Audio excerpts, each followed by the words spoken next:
Good evening. The race is virtually tied.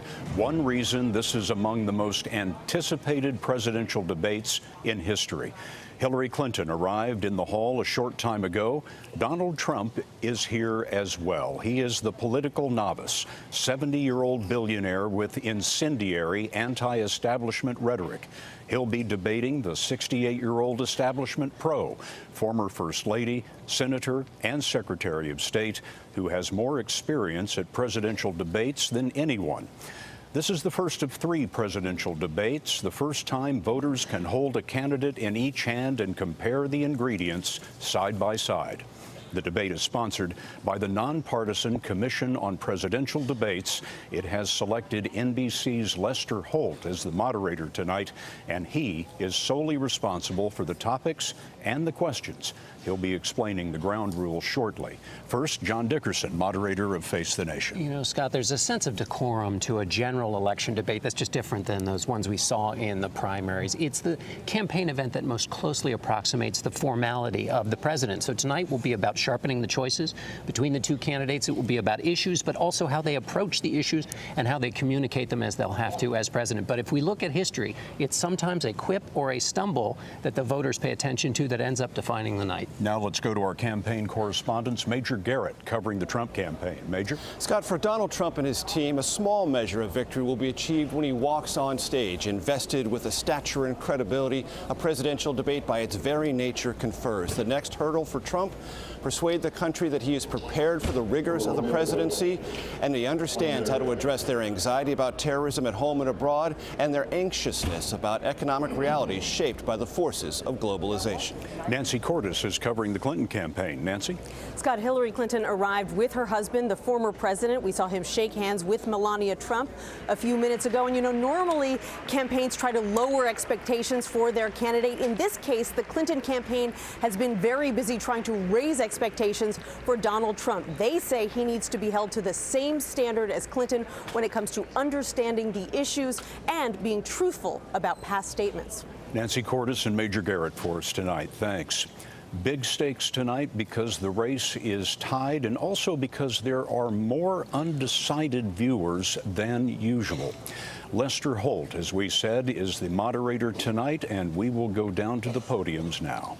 Good evening from Hofstra University in Hempstead, New York. I'm Lester Holt, anchor of NBC Nightly News. I want to welcome you to the first presidential debate. The participants tonight are Donald Trump and Hillary Clinton. This debate is sponsored by the Commission on Presidential Debates, a nonpartisan, nonprofit organization. The commission drafted tonight's format, and the rules have been agreed to by the campaigns. The 90-minute debate is divided into 6 segments, each 50 minutes long. We'll explore 3 topic areas tonight: achieving prosperity, America's direction, and securing America. At the start of each segment, I will ask the same lead-off question to both candidates, and they will each have up to 2 minutes to respond. From that point until the end of the segment, we'll have an open discussion. The questions are mine and have not been shared with the commission or the campaigns. The audience here in the room has agreed to remain silent so that we can focus on what the candidates are saying. I will invite you to applaud, however, at this moment as we welcome the candidates.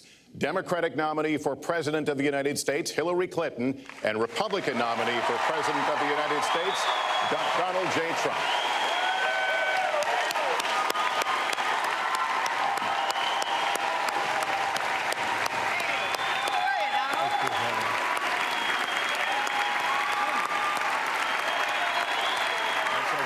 Good luck to you. Mr. Trump, good luck to you.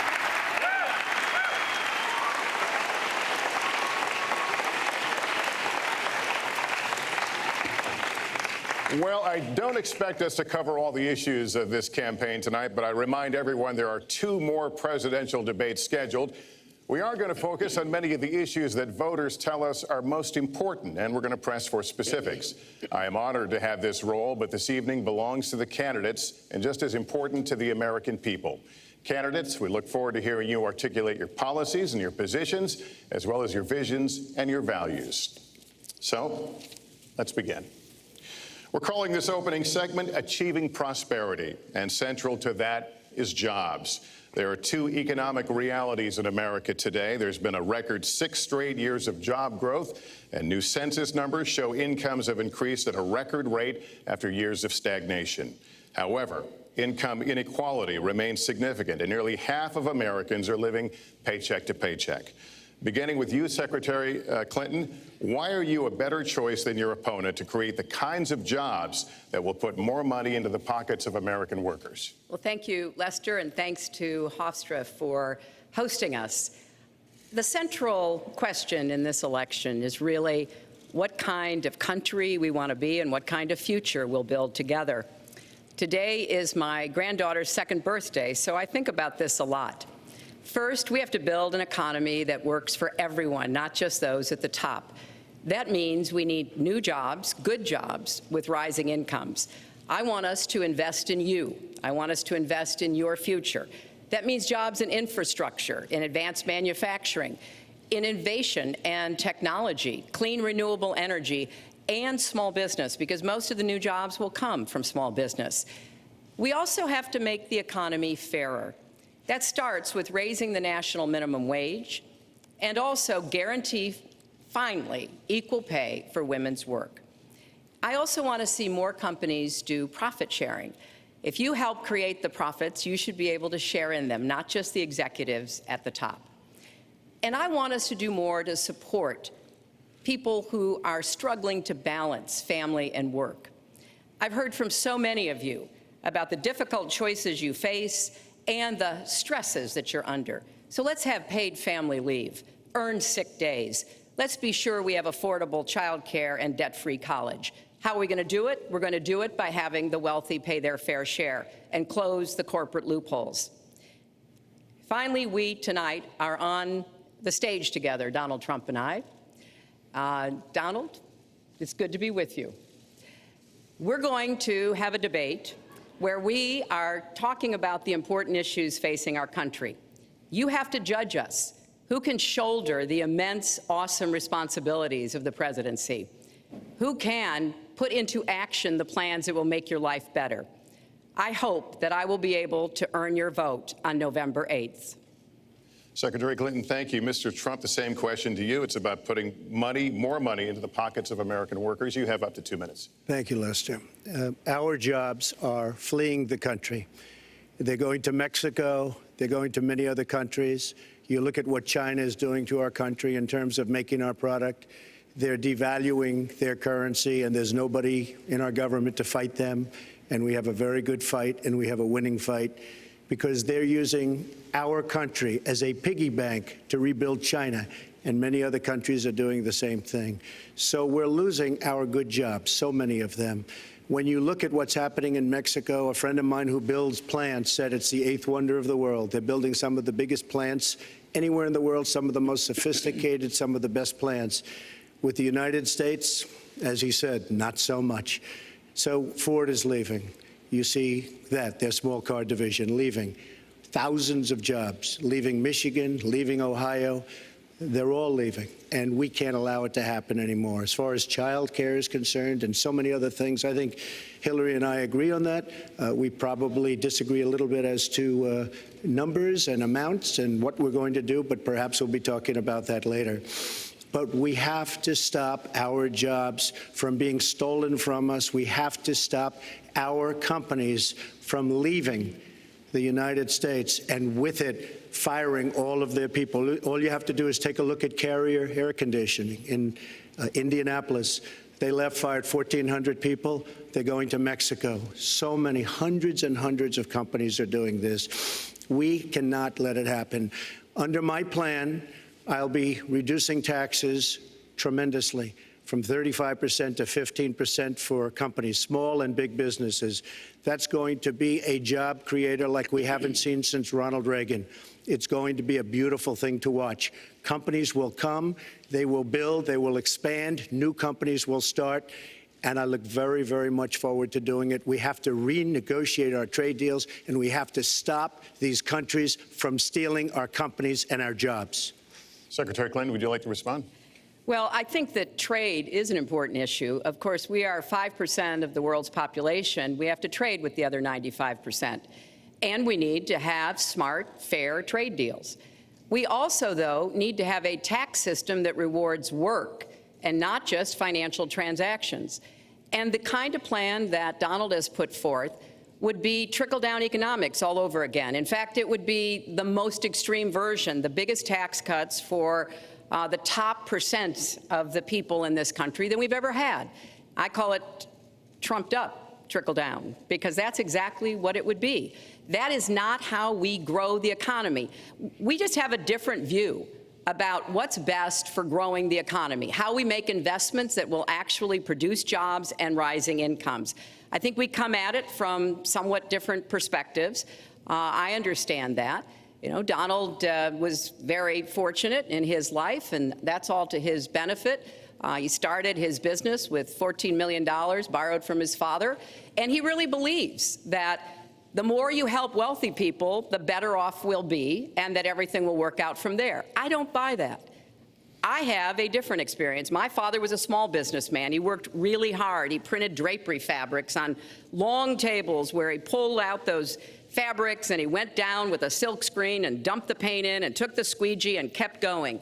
And so what I believe is the more we can do for the middle class, the more we can invest in you, your education, your skills, your future, the better we will be off and the better we'll grow. That's the kind of economy I want us to see again. Let me follow up with Mr. Trump, if I can. You've talked about creating 25 million jobs, and you've promised to bring back millions of jobs for Americans. How are we going to bring back the industries that have left this country for cheaper labor overseas? How specifically are you going to tell American manufacturers that you have to come back? Well, for one thing, and before we start on that, my father gave me a very small loan in 1975, and I built it into a company that's worth many, many billions of dollars with some of the greatest assets in the world.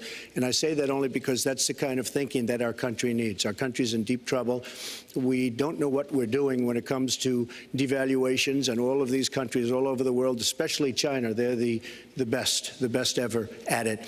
What they're doing to us is a very, very sad thing. So we have to do that. We have to renegotiate our trade deals. And Lester, they're taking our jobs, they're giving incentives, they're doing things that, frankly, we don't do.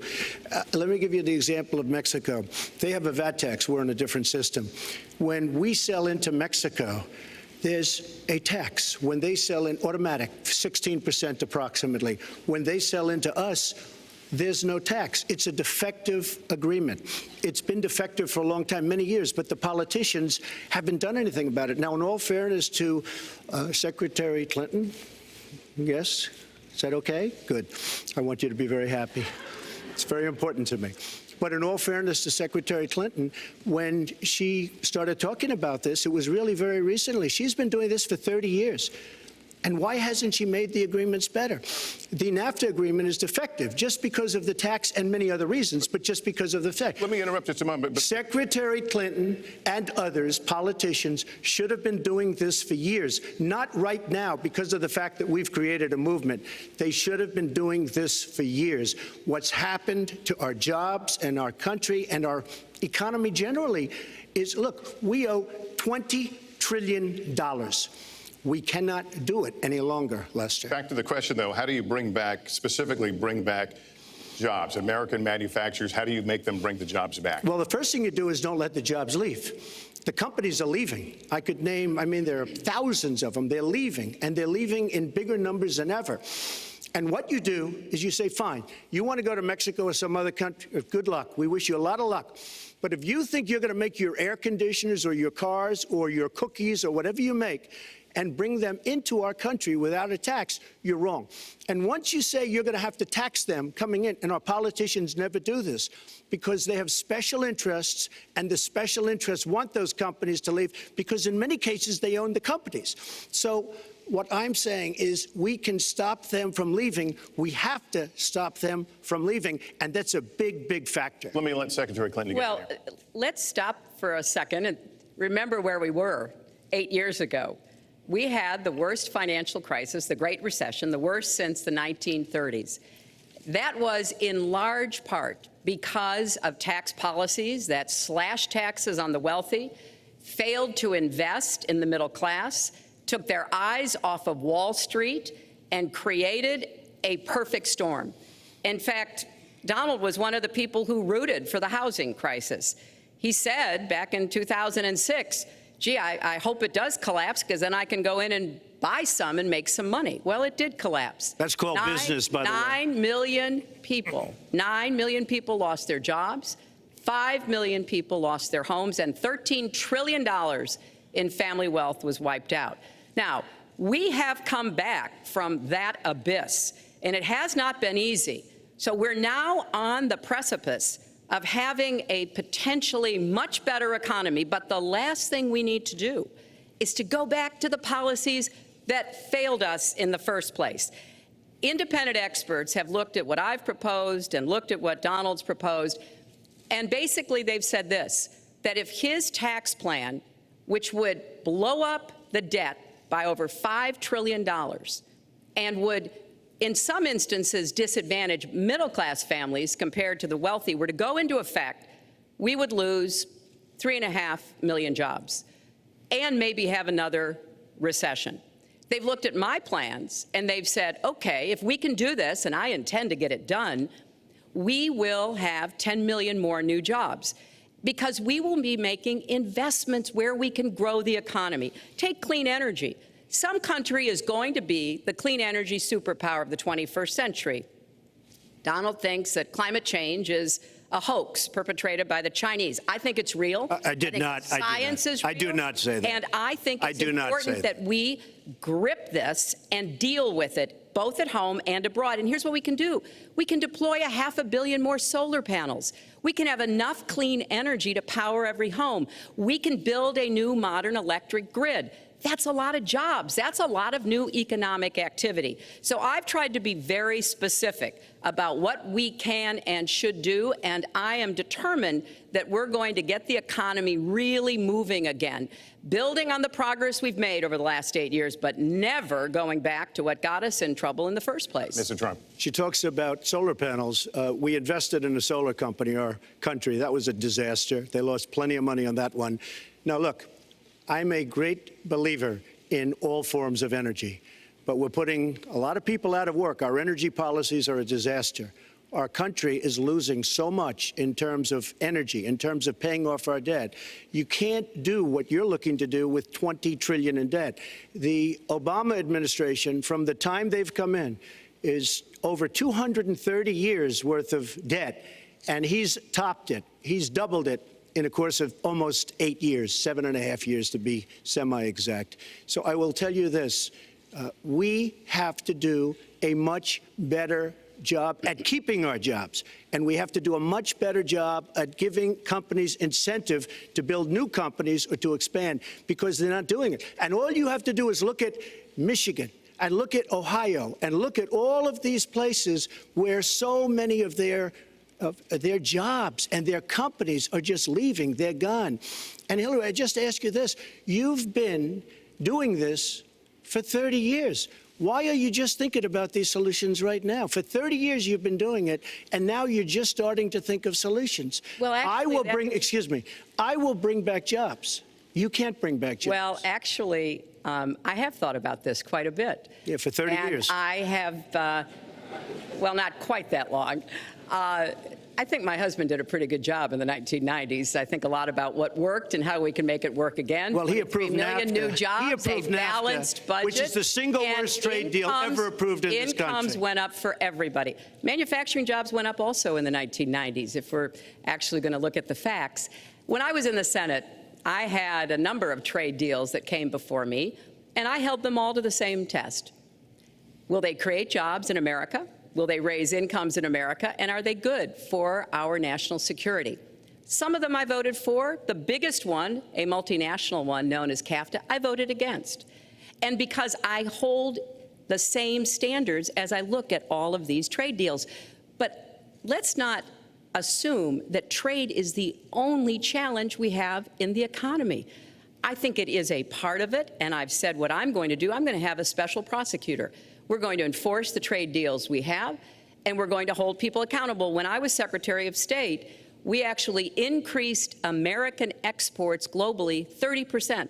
We increased them to China 50%. So I know how to really work to get new jobs and to get exports that help to create more new jobs. Well, you haven't done it in 30 years or 26 years. Well, any number you I've want to been do. a senator, You Donald, haven't done it. And you haven't I done have it. been a And Secretary of State, and I have Your done husband signed a lot. NAFTA, which was one of the worst things that ever happened Well, to the that's your manufacturing opinion. industry. That is your You go to opinion. New England, you go to Ohio, Pennsylvania, you go anywhere you want, Secretary Clinton, and you will see devastation where manufacturing is down 30, 40, sometimes 50%. NAFTA is the worst trade deal maybe ever signed anywhere, but certainly ever signed in this country. And now you want to approve Trans-Pacific Partnership. You were totally in favor of it. Then you heard what I was saying, how bad it is, and you said, I can't win that debate. But you know that if you did win, you would approve that, and that will be almost as bad as NAFTA. Nothing will ever top NAFTA. That is just not accurate. I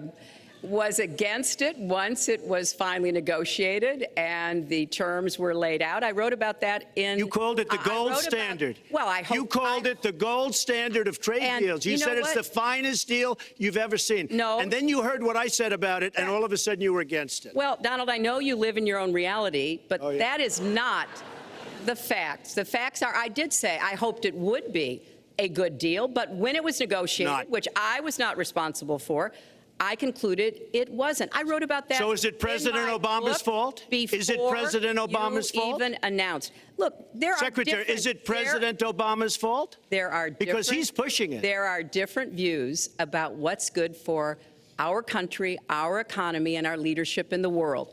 And I think it's important to look at what we need to do to get the economy going again. That's why I said new jobs with rising incomes, investments, not in more tax cuts that would add $5 trillion to the debt. But you have no plan. Oh, I do. Secretary, in fact, you I have no written plan. A book about it. It's called Stronger Together. You can pick it up tomorrow. That's about all you... Folks, at the bookstore or at an airport near you. We're going to move to... But it's because I see this. We need to have strong growth, fair growth, sustained growth. We also have to look at how we help families balance the responsibilities at home and the responsibilities at business. So we have a very robust set of plans, and people who have looked at both of our plans have concluded that mine would create 10 million jobs and yours would lose us 3.5 million jobs and explode You are the going debt, to approve one of which the biggest would tax have cuts a in recession. history. You are going to approve one of the biggest tax increases in history. You are going to drive business out. Your regulations are a disaster, and you're going to increase regulations all over the place. And by the way, my tax cut is the biggest since Ronald Reagan. I'm very proud of it. It will create tremendous numbers of new jobs. But regulations, you are going to regulate these businesses out of existence. When I go around, Lester, I tell you this, I've been all over. And when I go around, despite the tax cut, the things that business and people like the most is the fact that I'm cutting regulation. You have regulations on top of regulations, and new companies cannot form, and old companies are going out of business, and you want to increase the regulations and make them even worse. I'm going to cut regulations, but I'm going to cut taxes big league, and you're going to raise taxes big league. End of story. Let me get you to pause right there, because we're going to move into the next segment. We're going to talk taxes. That can't be left Please to stand. take 30 seconds, then we're I going to go kind on. of assumed that there would be a lot of these charges and claims.